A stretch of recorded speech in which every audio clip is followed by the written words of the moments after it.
पाहुयात सामाजिक, राजकीय, सांस्कृतिक क्षेत्रातल्या नॉनस्टॉप हेडलाईन्स।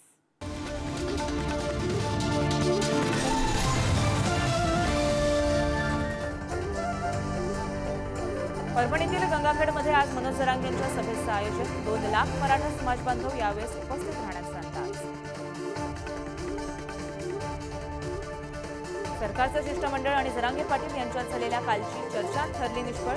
तब्बल 1.5 तास झालेल्या चर्चेनंतरही जरांगे पाटील 24 डिसेंबरच्या डेडलाईनवर ठाम।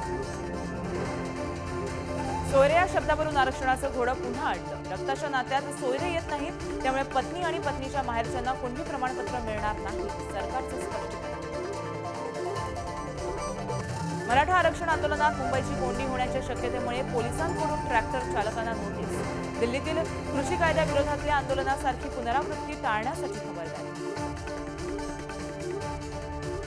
मराठा आरक्षणाच्या पार्श्वभूमीवर आंदोलनात यापूर्वी सहभागी असलेल्या आंदोलकांना प्रतिबंधात्मक नोटिसा, तर खुल्या पेट्रोल डिझेल विक्रीवर बंदी, तर ट्रॅक्टर चालकांनाही बजावण्यात आल्या नोटिसा।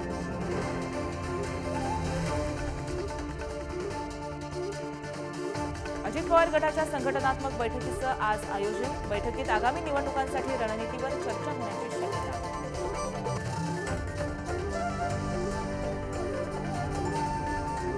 पालकमंत्री दादा भुसेंच्या उपस्थितीत नाशिक जिल्हाधिकारी कार्यालयात बैठकीचं आयोजन।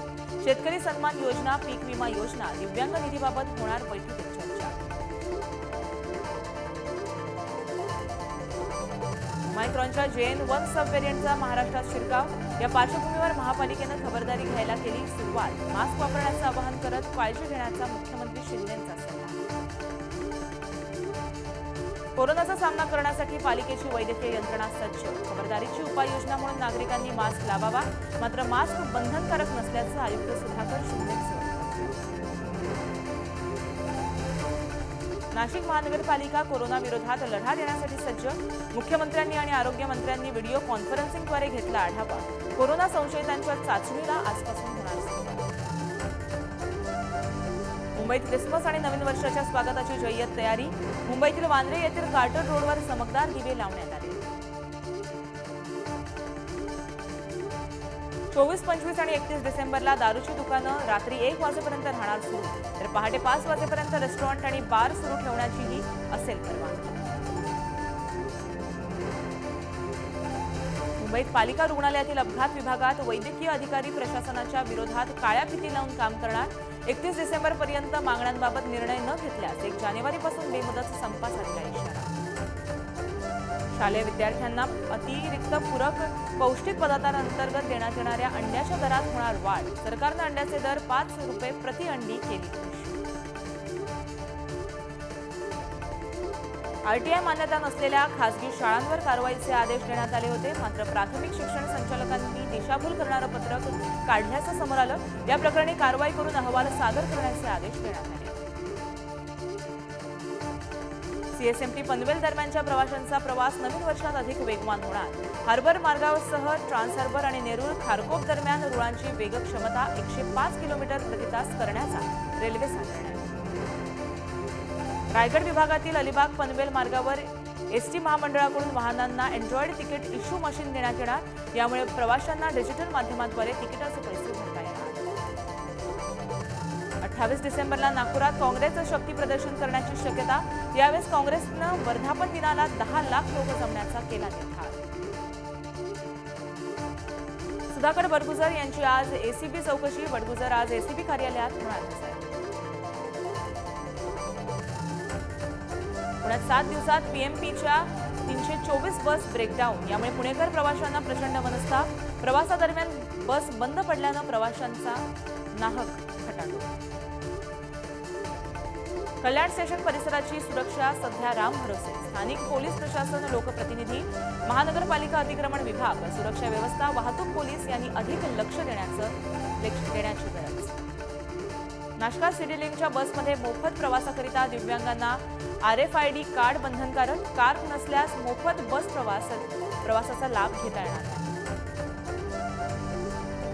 देशभरात प्रसिद्ध असलेल्या नंदुरबार जिल्ह्यातील सारंगखेडा यात्रेला सुरुवात। यंदा ही यात्रा 15 दिवस सुरू राहणार। यात्रेचं मुख्य आकर्षण म्हणजे अश्वप्रेमी अश्व खरेदीसाठी देशभरातून नागरिकांची गर्दी।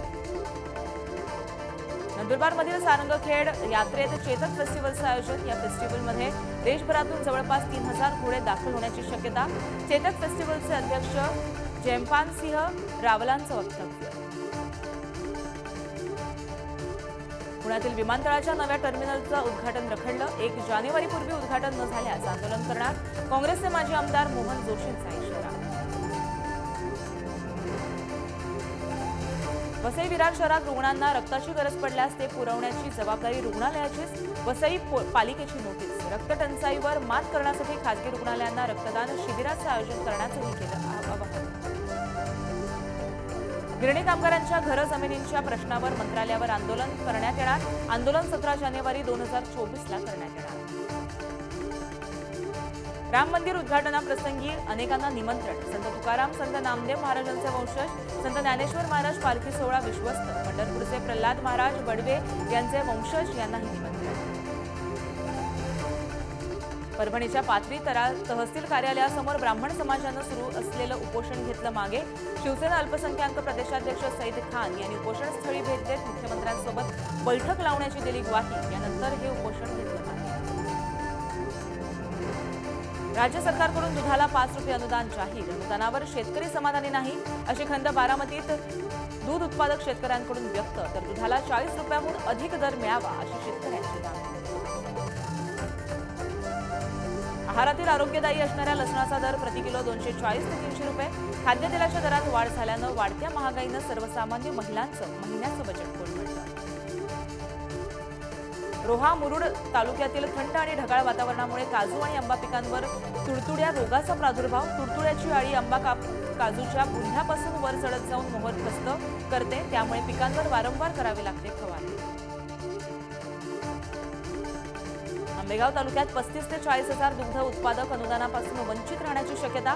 राज्य सरकारनं प्रति लिटर 5 रुपये दूध अनुदान संघाला देण्याचं केलं जाहीर। याचा फायदा शेतकऱ्यांना होणार नसल्यानं शेतकरी संतप्त। दौंड तालुक्यात दुधात पाणी, रासायनिक पदार्थ टाकून भेसळ करण्याचे प्रकार सर्रास सुरू। भेसळखोरांवर कारवाई करण्याची नागरिकांची मागणी। नंदुरबारच्या खांडबारा बाजार गल्लीतील रस्त्याच्या कामाला मंजुरी। लवकरच या बांधकामाला होणार सुरुवात। यासाठी 2,45,00,000 रुपयांचा निधी मंजूर। शहापूर तालुक्यात सध्या उड्डाणपुलाचं काम संथ गतीनं तसंच निकृष्ट पद्धतीनं सुरू। पुलाचं काम उच्च दर्जाचं करून पूल वाहतुकीसाठी सुरळीत करावा, अन्यथा आंदोलन करण्याचा ठाकरे गटाचा इशारा। पुण्यातील हिंजवडी परिसरामध्ये रस्त्यांची दुरावस्था। रस्त्यावर 4 फुटांचे खड्डे पडल्यानं वाहनधारकांना याचा त्रास। परिणामी ग्रामस्थांनी याविरोधात तीव्र आंदोलनाचा दिला इशारा। छत्रपती संभाजीनगरच्या कन्नड तालुक्यातील देवगाव रंगारी येथील सायंकाळच्या बस फेऱ्या बंद, यामुळे विद्यार्थ्यांचे मोठे हाल। नंदुरबारमध्ये तालुकास्तरीय विज्ञान प्रदर्शनाचं आयोजन। नंदुरबार पंचायत समितीच्या सभापतींच्या हस्ते फीत कापून उद्घाटन। दरम्यान 116 शाळांचा यामध्ये सहभाग। शिवाजी विद्यापीठाची अधिसभा आज कोल्हापुरातील राजश्री सभागृहात होणार। सभेत विद्यार्थी हित लक्षात घेऊन क्रीडा विभाग, परीक्षेतील प्रश्न आणि नवीन शैक्षणिक धोरणावरही होणार चर्चा। यानंतर एक मोठी बातमी समोर येते, ती म्हणजे मुंबई आंतरराष्ट्रीय विमानतळावर एनसीबीची मोठी कारवाई झाली आहे। आफ्रिकन महिलेकडून तब्बल 13 कोटींचं ड्रग्ज जप्त करण्यात आलं। महिलेच्या पर्समधून 13 कोटींचं ड्रग्ज हस्तगत केलं गेलंय। आताची एक मोठी अपडेट हे आहे, एक मोठी घडामोडी मानली जाईल। मुंबई आंतरराष्ट्रीय विमानतळावर एनसीबीची मोठी कारवाई आहे। जवळपास 13 कोटींचं ड्रग्ज हस्तगत करण्यात आलंय, जप्त करण्यात आलंय। आफ्रिकन महिलेच्या पर्समधनं 13 कोटींचं ड्रग्ज जे आहे ते हस्तगत करण्यात आल्याची माहिती समोर येते। पुढे बुलेटिनमध्ये पाहूयात उर्वरित हेडलाईन्स। नंदुरबारच्या शहादामध्ये राज्यस्तरीय खो खो स्पर्धेचं आयोजन। स्पर्धेत मुलींच्या गटात धाराशिवच्या संघानं मिळवला विजय, तर मुलांच्या गटात सोलापूरच्या संघानं मारली बाजी। नागपूरमधील गझल संग्रह हतूपकड जानसाठी यावर्षीचा सिंधी भाषेचा साहित्य अकादमी पुरस्कार जाहीर। डॉक्टर विनोद असुदान अकादमी पुरस्कार जिंकणारे पहिले दृष्टिहीन साहित्यिक ठरले। साताऱ्यात तिरंदाजीत अर्जुन पुरस्कार मिळवलेल्या आदित्य स्वामीचा सत्कार। या अगोदर एक्सप्रेस ललिता बाबर यांनी अर्जुन पुरस्कार मिळवला होता। श्रीवर्धन समुद्रकिनारी कासवांच्या संवर्धनासाठी प्रयत्न, याचाच एक भाग म्हणून कासवांच्या 80 पिल्लांचं संवर्धन। मंत्री छगन भुजबळांचा दिलेला राजीनामा रद्द व्हावा या मागणीसाठी धुळ्यात निदर्शनं। छगन भुजबळ ठणठणीत, आजारपणाच्या कारणावरून त्यांना दिलेला जामीन रद्द करावा, मराठा समाजाची मागणी।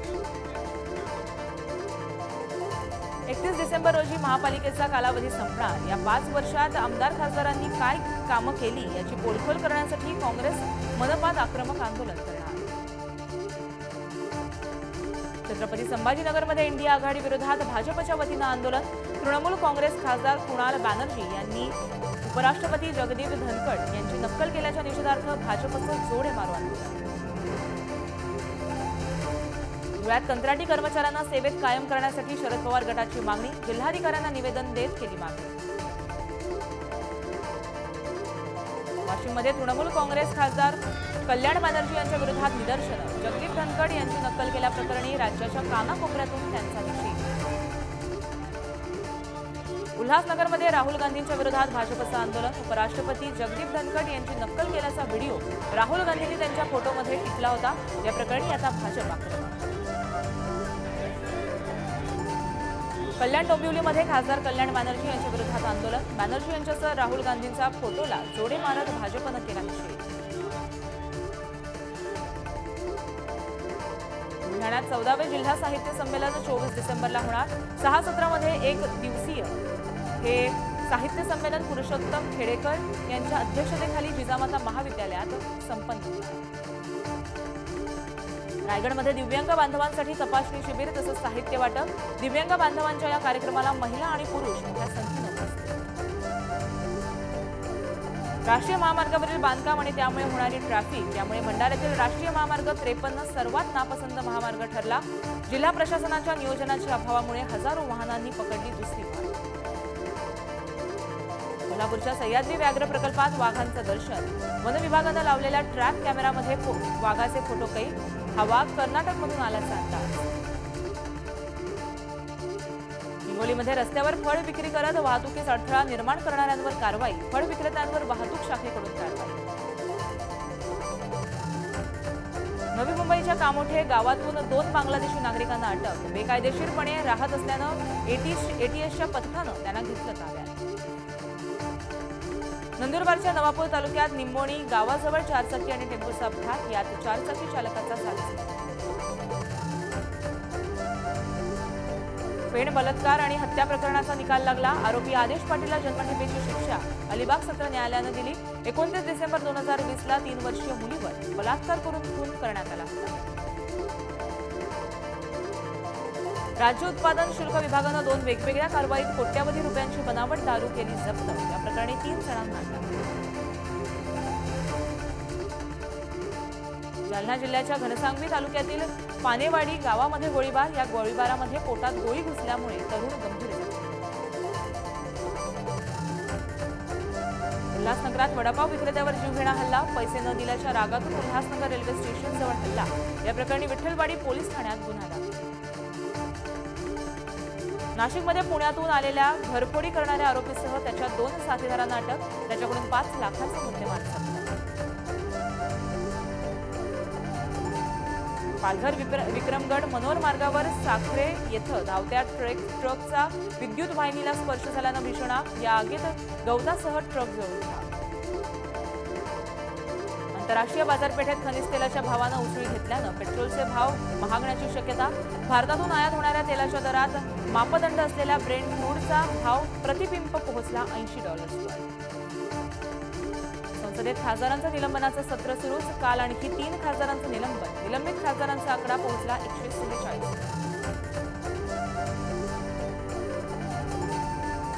औषध नियंत्रकांकडून महाराष्ट्रासह सर्व राज्यांना पत्र। 4 वर्षांपेक्षा कमी वयाच्या मुलांना सर्दी खोकला झाल्यास क्लोरफेनिमाइन आणि अशा अनेक सिरपना न देण्याचे निर्देश।